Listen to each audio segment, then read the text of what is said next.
दो भाई हैं, उनकी शादियां हो गई।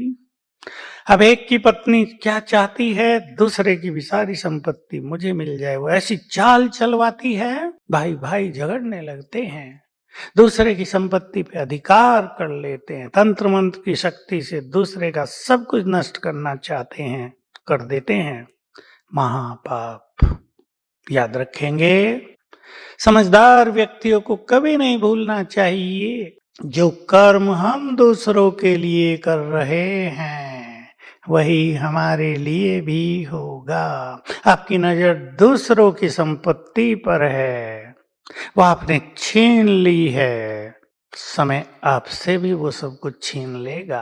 वो संपदा आपको और आपके बच्चों को काम नहीं आएंगे। आपके बच्चे गलत मार्ग पर जाकर आपके नाक में दम कर देंगे। यही कर्मों की गति है।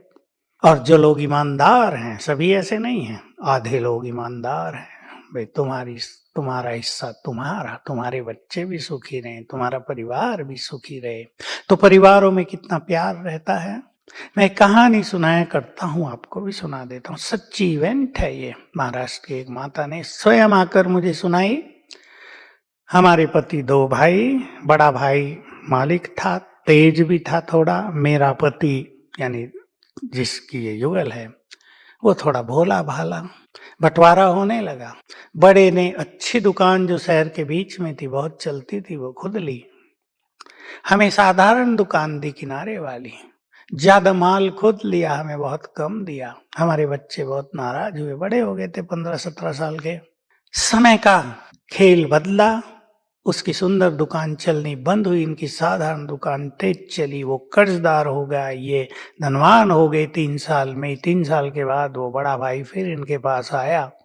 बच्चे तो नाराज हुए बहुत कि इसको आने नहीं देना है हमारा अंकल, ये तो दुष्ट आत्मा है, 3 साल तक हमें पूछा नहीं, इसको आने नहीं देंगे। लेकिन ये बहन, मैं ऐसी बहनों को देवी कहता हूँ, कहा नहीं है तो हमारे ही, देखो हमें भगवान ने सब कुछ दिया, आओ क्या चाहिए, मुझे 5 लाख रुपए चाहिए, कर्ज हो गया है, मदद करो। बच्चे तो बिल्कुल एंटी थे, लेकिन इसने फिर कहा नहीं, दो इसको, जो द्वार पर आ गया है उसको खाली हाथ नहीं भेजना है। दिया, इनका बढ़ता गया।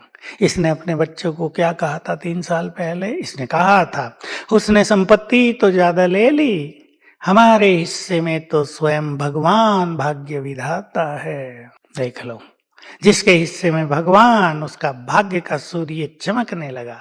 जिसके हिस्से में धन संपदा ज्यादा थी, उसका भाग्य का सूर्य डूबने लगा था। ये कर्मों की गुह्य गति है।